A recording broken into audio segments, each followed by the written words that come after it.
오늘의 말씀은 사무엘하 10장 1절부터 19절까지 말씀입니다. 그 후에 암몬 자손의 왕이 죽고 그의 아들 한운이 대신하여 왕이 되니 다윗이 이르되 내가 나하스의 아들 한운에게 은총을 베풀되 그의 아버지가 내게 은총을 베푼 것 같이 하리라 하고 다윗이 그의 신하들을 보내 그의 아버지를 조상하라 하니라. 다윗의 신하들이 암몬 자손의 땅에 이르매 암몬 자손의 관리들이 그들의 주 한온에게 말하되 왕은 다윗이 조객을 당신에게 보낸 것이 왕의 아버지를 공경함인 줄로 여기시나이까. 다윗이 그의 신하들을 당신에게 보내 이 성을 엿보고 탐지하여 함락시키고자 함이 아니니까 하니, 이에 한온이 다윗의 신하들을 잡아 그들의 수염 절반을 깎고 그들의 의복에 중동 볼기까지 자르고 돌려보내매 사람들이 이 일을 다윗에게 알리니라.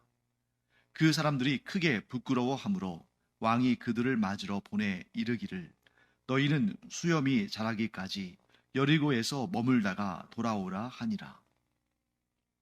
암몬 자손들이 자기들이 다윗에게 미움이 된 줄 알고 암몬 자손들이 사람을 보내 벳르홉 아람 사람과 소바 아람 사람의 보병 2만 명과 마아가 왕과 그의 사람 1,000명과 돕 사람 12,000명을 고용한지라. 다윗이 듣고 요압과 용사의 온 무리를 보내매 암몬 자손은 나와서 성문 어귀에 진을 쳤고 소바와 르옵 아람 사람과 돕과 마아가 사람들은 따로 들에 있더라. 요압이 자기와 맞서 앞뒤에 친 적진을 보고 이스라엘의 선발한 자 중에서 또 엄선하여 아람 사람과 싸우려고 진치고 그 백성의 남은 자를 그 아우 아비새의 수하에 맡겨 암몬 자손과 싸우려고 진치게 하고 이르되 만일 아람 사람이 나보다 강하면 내가 나를 돕고 만일 암몬 자손이 너보다 강하면 내가 가서 너를 도우리라. 너는 담대하라. 우리가 우리 백성과 우리 하나님의 성읍들을 위하여 담대히 하자.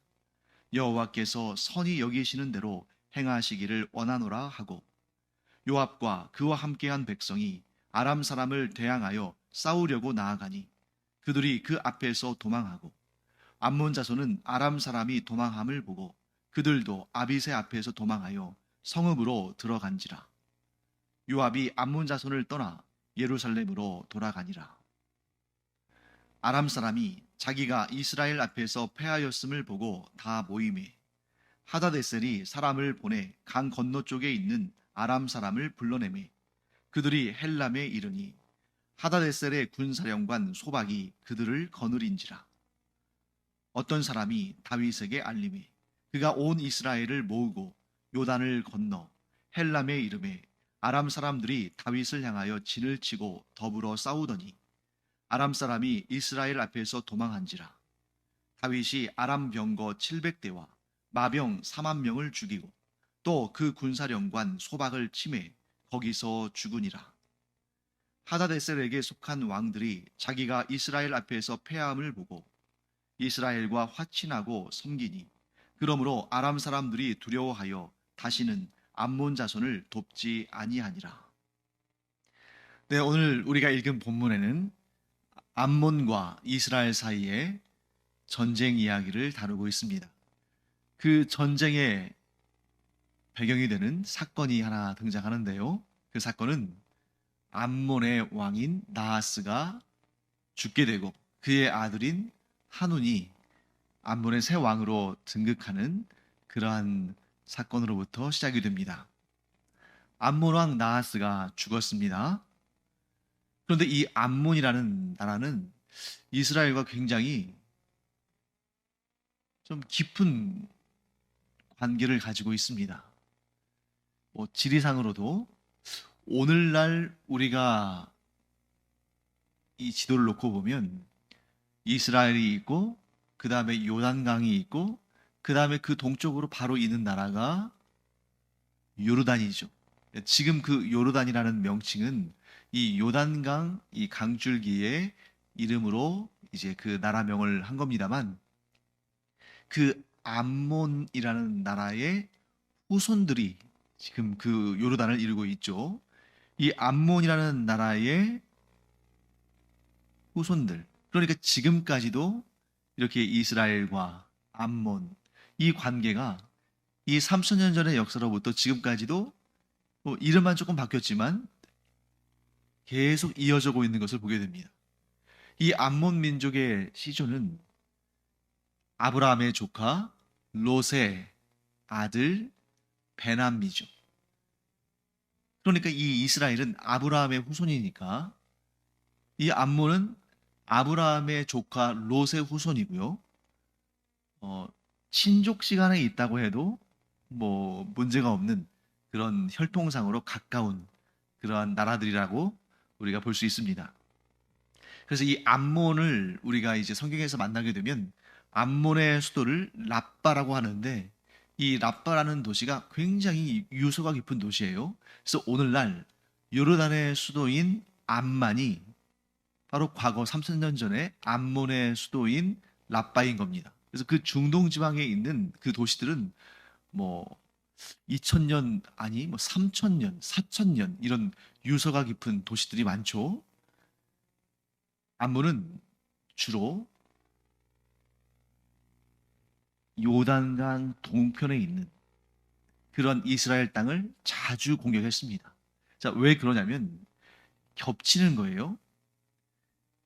자, 이스라엘이 가나안 땅에 땅을 기업으로 받을 때 우리가 알다시피 르우벤 지파, 갓 지파, 므낫세 반 지파 이 두 지파 반이 이 요단강 동편에서 기업을 받았죠. 그리고 암몬은 또 요단강 동편에 있다 보니까 이, 이 암몬과 이스라엘의 두 지파 반, 이 지역을 보통 우리가 길르앗 혹은 야베스, 길르앗 야베스라고도 부르죠. 이 지역에 충돌이 많았습니다. 그래서 사사 시대에도 이 암몬이 이 길르앗 지역을 공격해서 사사 입다가 하나님의 부르심을 받고 그 전쟁을 승리로 이끄는 그런 내용이 사사기에 등장하죠. 또한 다윗 이전의 왕인 사울왕 때도 사울왕이 이제 왕으로 세워진 다음에 얼마 되지 않아서 아직 그 왕권이 굳건하지 않을 때 이번에도 이 암몬에서 그때 그 왕이 나하스예요. 암몬 왕 나하스가 이 길르앗 야베스 지역 요단강 동편에 있는 이스라엘 지경을 공격해서 그때 사울이 군사를 이끌고 와서 그 암몬 왕 나하스를 물리쳤기 때문에 사울이 이제 본격적으로 이스라엘의 왕으로서의 힘을 얻게 되는 그런 계기가 됐죠. 바로 그때 사울 왕의 초창기에 사울 왕이 물리쳤던 그 왕이 암몬 왕 나하스입니다. 그런데 그 암몬 왕 나하스가 죽었어요. 그런데 오늘 이 본문의 내용을 보면 다윗이 암몬 왕 나하스에 대해서 조의를 표하고 조문사절단도 파견하고 내가 그에게 은혜를 얻었으니 그의 아들 한온에게도 은혜를 베풀어야겠다. 이런 말을 하는 걸 봐서는 다윗과 암몬 왕 나하스 사이에는 관계가 상당히 좋았다는 것을 알 수 있죠. 그 이유가 있습니다. 암몬 왕 나하스는 누가 철천지 원수겠어요? 사울 왕이 원수죠. 사울 때문에 길르앗 야베스 땅을 차지할 수 있는 기회를 놓쳤잖아요. 그러니까 사울과 암몬 왕 나하스의 관계가 좋지 않아요. 그러니까 상대적으로 사울에게서 쫓김을 당하고 핍박을 당하는 다윗을 이 암몬 왕 나하스가 친절하게 대하고 그에게 은혜를 베푼 거죠. 모압 왕도 마찬가지입니다. 이렇게 사울 왕과 관계가 좋지 않은 주변 나라 왕들이 다윗을 친절하게 대하는 그런 역사가 있었던 거죠. 그래서 암몬 왕 나하스가 죽은 다음에 다윗이 조문사절단을 파견해서 조상을 하게 합니다. 그때 새로 선 왕 한온이 뭘 얼마나 잘 알겠어요. 그러니까 이제 그 주변에 있는 신하들의 이야기를 듣고 판단을 하게 되는 거죠. 그때 이 한온의 신하들이 한온에게 이렇게 조언을 합니다. 다윗 왕이 조문사절단을 파견했다고 해서 좋아하지 마십시오. 다윗이 그들을 통해서 이 나라를 염탐하고 어떻게 쳐들어오게 될지를 그 방법을, 그 전략을 짜기 위해서 보낸 겁니다. 그때 한온이 그 말을 듣고 어떻게 합니까? 그 다윗의 신하들을 붙잡아서 수염의 절반을 자르고 의복의 중동 볼기까지 자르는 그런 치욕스러운 행위를 합니다. 모욕감을 준 거죠. 자, 거기에서 수염의 절반을 자르다 했을 때 이렇게 수염이 이렇게 길게 나면 그 수염의 길이로 절반을 잘랐다 이런 의미가 아니라 얼굴의 중앙선을 중심으로 해서 오른편이든 왼편이든 한쪽의 수염을 밀었다는 거예요. 그러니까 수염을 이렇게 긴 수염의 길이를 절반으로 잘랐다면 뭐 그걸 뭐 깔끔하게 보이기 위해서 다듬을 수도 있고 또 수염이 이렇게 한 20cm 정도 되는데 10cm를 잘랐다. 그러면 나머지 10cm를 기르는 것은 그렇게 오랜 시간이 안 걸리죠. 그런데 수염을 절반을 잘라버리면 한쪽 면, 얼굴의 한쪽 면에 수염을 밀어버리면 처음부터 수염이 자라야 되는데 시간도 훨씬 더 많이 걸리겠죠. 그리고 미관상으로도 얼마나 보기가 좋지 않겠습니까? 치욕스러운 거죠. 거기에다가 의복의 중동 볼기까지 잘랐다는 뜻은 뭐냐면 엉덩이의 가운데 부분까지, 엉덩이의 중앙 부분, 중간까지 의복을 잘랐다는 것이니까 당연히 그렇게 되면 어떻게 되겠습니까? 하체가 드러나는 거죠. 그러니 얼마나 수치스럽겠습니까? 그들이 그렇게 수치스러워하는 것을 알고 다윗이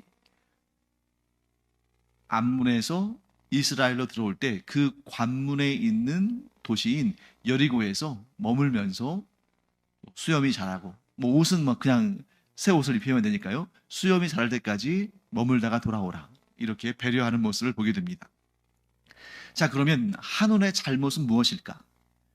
여러분, 지혜로운 지도자는 신하들의 말을 귀 기울여 듣습니다. 하지만 신하들의 말에 전적으로 이의를 제기하지 않으라고 그냥 따르는 것은 아닙니다. 하나님께서도 마찬가지시죠. 하나님께서 우리의 기도를 귀 기울여 들으시지만 우리가 구한 대로 다 이루지는 않으십니다. 왜요? 여러분, 우리가 얼마나 실수가 많고 허물이 많고 온전하지 않은 사람인 줄 알잖아요. 그래서 지금 당장은 이것이 제일 좋은 줄로 알고 하나님께 이것을 달라고 기도하지만 나중에 우리가 돌이켜보면 하나님께서 그때 내가 구한 대로 이루어주지 않으셔서 내 뜻대로 하지 않으시고 하나님의 뜻대로 하셔서 너무나 잘 됐다. 정말 큰 은혜다. 이렇게 고백할 때가 있는 거잖아요. 왜? 우리는 실수가 많고 온전히 알지 못하니까. 완벽하지 못하니까. 그러니까 참된 지도자는 이렇게 신하들의 말을 귀 기울여 듣고 그 가운데에서 좋은 것은 선택하고 좋지 않은 것은 버려야 됩니다. 그래서 간신들도 구분할 수 있어야 되고 충성스러운 신하들의 충성된 조언은 또 받아들이고 이렇게 지도자의 위치는 잘 듣지만 결정할 때에는 지혜롭게 그렇게 결정해야 되는 거죠. 그런데 한우는 신하들의 그 이야기를 들었을 때에 그것이 정말 충성스러운 직원인지 아니면 아첨하고 간교한 말로 왕을 자기들 마음대로 좀 이렇게 조정하려고 하는 것인지 그걸 분간을 못하고 그냥 신하들의 말을 듣고 귀가 얇아서 그대로 해버린 거죠. 그런데 이것이 왜 문제냐? 한온의 기본적인 문제가 거기서 나오는 것인데 기본적인 외교의 기초도 알지 못했다는 거죠. 자, 물론 지도자의 입장에서는 이 암몬의 지도자의 입장에서는 이스라엘에서 파견된 그 조문사절단이 어떠한 좀 좋지 않은 암몬의 입장에서 볼 때는 굉장히 위험한 그런 의도를 가지고 왔을 수도 있다는 것을 당연히 의심해야 됩니다. 이 국가와 국가 간의 외교 관계에 있어서는 철저하게 자기 중심적이고 자기 나라 중심적인 그런 정책을 펼칠 수밖에 없기 때문에 겉으로는 외교적인 수사와 여러 가지 또 이렇게 정말 이 포장된 그러한 무슨 이제 잘 보이기 위해서 만들어낸 그러한 퍼포먼스들에 의해서 그렇지 않은 것처럼 보일 수 있지만 그 중심에는 우리나라를 위험에 빠뜨릴 수 있는 그러한 간교한 계략이 숨어 있을 수 있는 거잖아요. 그러니까 당연히 의심해야죠. 그래서 한온과 그의 신하들이 의심한 것은 뭐 나쁜 건 아닙니다. 그런데 문제는 뭐냐면 상황의 적절한 판단과 행위를 해야 한다는 거죠. 자, 지금 어떤 기간입니까? 암몬 왕 나하스의 장례 기간입니다. 그리고 이스라엘에서는 다윗이 조문 사절단을 파견했습니다. 그러면 그들이 악한 의도를 가지고 왔을지도 모른다는 그런 의심을 갖는 것은 당연하지만 그럼에도 불구하고 외교적인 그러한 갖출 것은 갖추는 예의를 행했어야 되는 거죠. 그런데 어떠한 증거도 발견된 것이 없고 그들이 이 암문을 염탐하러 왔다는 그러한 심증은 있을 수 있지만 물증도 없는 상태에서 그들을 붙잡아다가 가장 치욕스러운 수염의 절반을 자르고 하체가 드러나도록 옷을 엉덩이 가운데 부분까지 잘라버리는 것은 이것은 그 사절단만 모욕한 것이 아니라 다윗을 모욕한 것이고 이스라엘을 모욕한 것이며 이스라엘의 하나님을 모욕한 것이죠. 당연히 다윗은 응징할 마음을 가졌을 겁니다. 그런데 그 마음을 다윗만 알고 있는 것이 아니라 이 암몬 사람들도 알았어요. 왜? 그 정도로 무례한 일이었기 때문에. 암몬 사람들도 다윗이 암몬에 대해서 적대감을 갖게 되었고 이제 곧 전쟁이 일어날 것이다 하는 것을 충분히 예측할 정도로 정말 상식 이하의, 아니 상식 정도가 아니라 어떻게 이렇게 자질 없는 사람이 암몬의 새 왕이 됐을까? 그러니까 이게 선출된 것이 아니고 그 아버지 나하스의 아들이기 때문에 자연스럽게 왕이 된 것인데 참 왕의 자질이 없는 거죠. 결국 암몬 사람들이 전쟁의 준비를 합니다. 그런데 오늘 본문의 말씀을 보시면 암몬 사람들이 이 아람, 그러니까 아람이라는 나라가 이 이스라엘 북쪽에 있는 넓은 지역을 차지하고 그 아람에도 여러 지역들이 있는데 거기에 보시면 이런 내용들이 나옵니다. 6절 말씀 보시면 암몬 사람들이 사람을 보내 벳르홉 아람 사람과 소바 아람 사람의 보병 2만 명과 마아가 왕과 그의 사람 1,000명과 돕 사람 12,000명을 고용한지라. 이 아람도 여러 지역이거든요. 그 여러 지역에 있는 그런 아람 사람들과 또 이스라엘과 대적하여 싸울 만한 그런 군대가 있는 사람들에게, 그런 왕들에게 돈을 지불하고 용병을 사온 겁니다. 자, 왜 암몬이 아람을 비롯해서 여러 용병들을 사들였을까요? 본인들이 아는 거예요. 우리로서는 이스라엘과 1대1로 싸워서는 이길 수가 없다. 자, 왜 그랬을까요? 이전에도 지금 본문에서 나왔습니다만 이 아람, 암몬, 모압, 블레셋 모두 좀 이렇게 이 나름대로 잘 갖추어진 군대들을 가지고 있는데 다윗은 그들과의 싸움에서 지금 연전연승을 하거든요. 우리가 지난번에 살펴보지 않았습니까? 하나님께서 다윗과 함께 하시니 어디를 가든지 이기게 하셨더라. 그러니 암몬이 그 상황을 모를 리가 없죠. 그러니까 우리로서는 이 암몬이라는 나라 하나로서는 도무지 다윗의 이스라엘을 당할 수가 없으니까 우리가 용병을 좀 들여보자 해서 용병 수만 명을 데리고 돌았습니다. 다윗은 군 지휘관 요압과 아비새를 파송합니다. 그래서 요압과 아비새가 나가는데, 자, 이스라엘은 군대가 하나입니다. 그런데 암몬은 암몬 군대도 있고 아람 군대도 있고 이런저런 용병들이 있죠. 그래서 수적으로나 규모에 있어서나 차이가 나니까 요압이 이렇게 말합니다. 나는 아람 쪽 용병들을 상대할 때니까 아비새 너는 암몬 족속의 군대를 맡아라. 그래서 내가 밀리면 네가 와서 도와주고 네가 밀리면 내가 가서 도와주겠다. 이렇게 작전을 짜죠. 그런데 서로 도와줄 만한 기회도 얻지 못했어요. 왜? 요압은 아람을 비롯해서 용병들을 이겨버리고 또 아비새는 암몬을 이겨버렸거든요. 그렇게 해서 전쟁에 큰 승리를 거두게 됩니다. 그러자 이제 아람 사람들, 그 용병들이 전쟁에서 패해서 이제 뿔뿔이 흩어졌죠.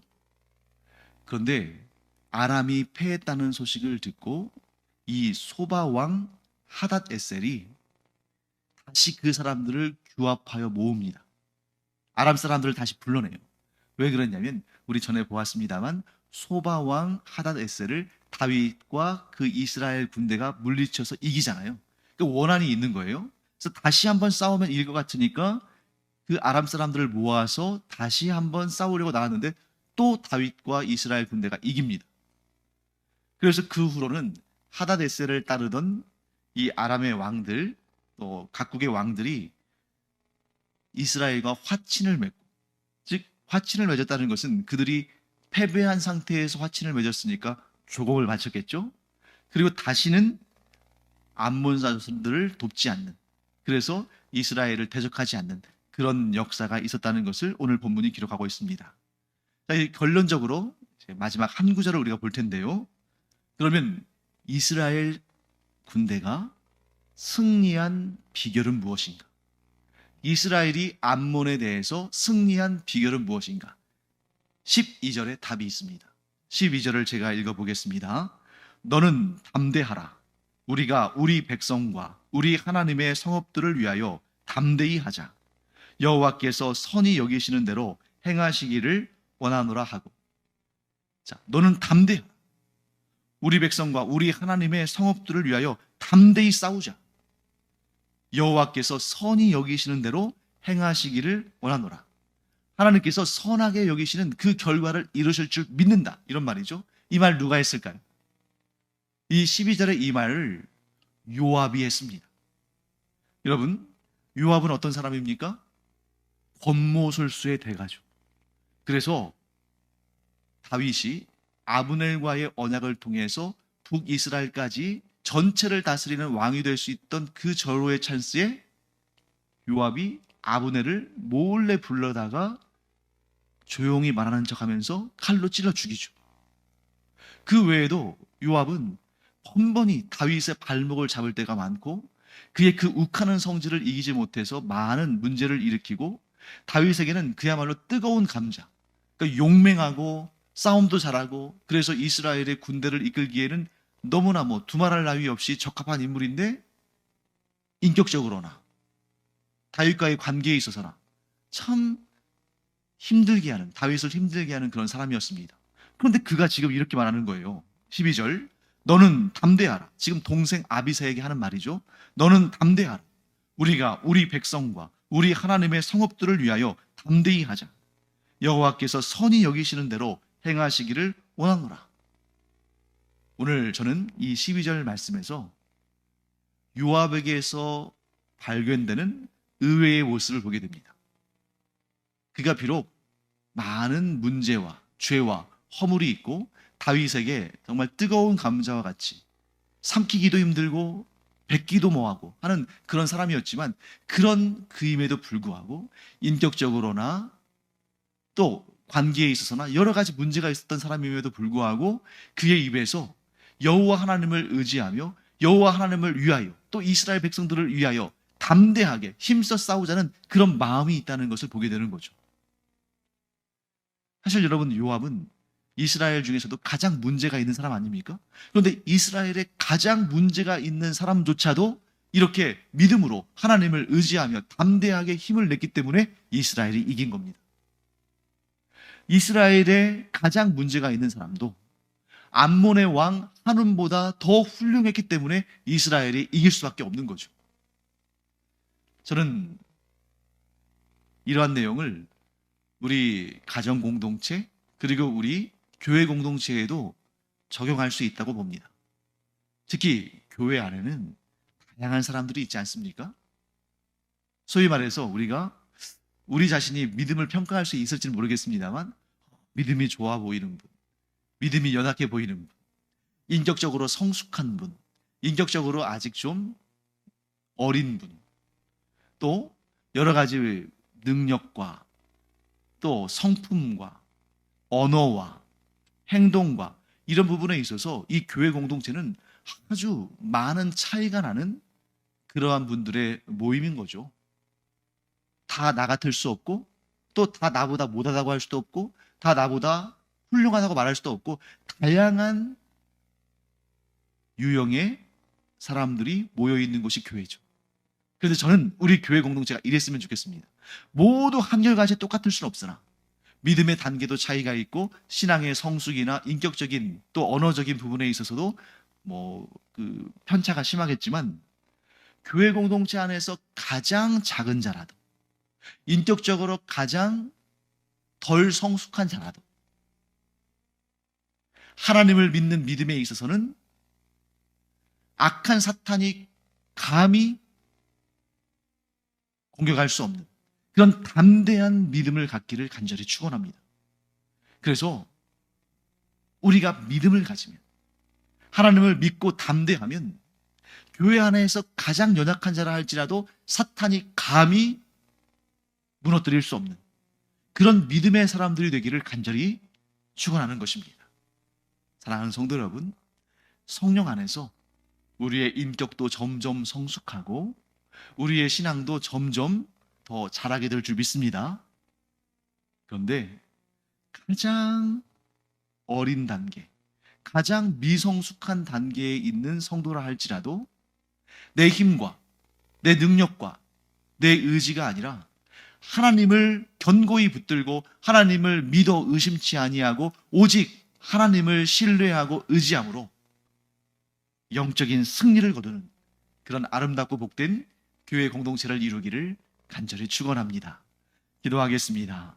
하나님, 교회 안에는 요압처럼 인격적으로나 또 관계에 있어서나 많은 다툼의 원인이 되고 또 미성숙한 그런 분들이 있을 수 있습니다. 그것이 나 자신일 수도 있고 또 그런 분이 있어서 내가 좀 많이 마음이 힘들 수도 있습니다. 그럼에도 불구하고 성령님의 인도하심 가운데 성장과 성숙이 있을 줄 믿습니다. 무엇보다 가장 어린 단계의 신앙이라 할지라도 그래서 아직 그리스도인의 그 아름답고 복된 성품을 충분히 갖지 못한 상태라 할지라도 믿음에 있어서만큼은 하나님을 온전히 믿고 의지하며 하나님을 믿음으로 말미암아 그 안에 담대함이 있어서 악한 마귀와의 싸움에서 그 영적 전투에서 승리하는 우리 교회 공동체들이 되게 하여 주시옵소서.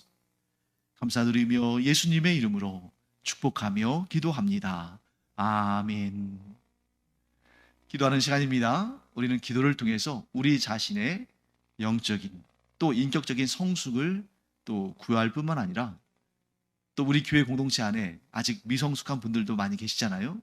그들도 성령의 충만하심 가운데 또 성령의 친절하신 인내하심, 인도하심 가운데 성장과 성숙이 있기를 또 함께 기도해주는 우리 신앙의 공동체, 기도의 공동체, 사랑의 공동체가 되기를 바랍니다. 기도하겠습니다.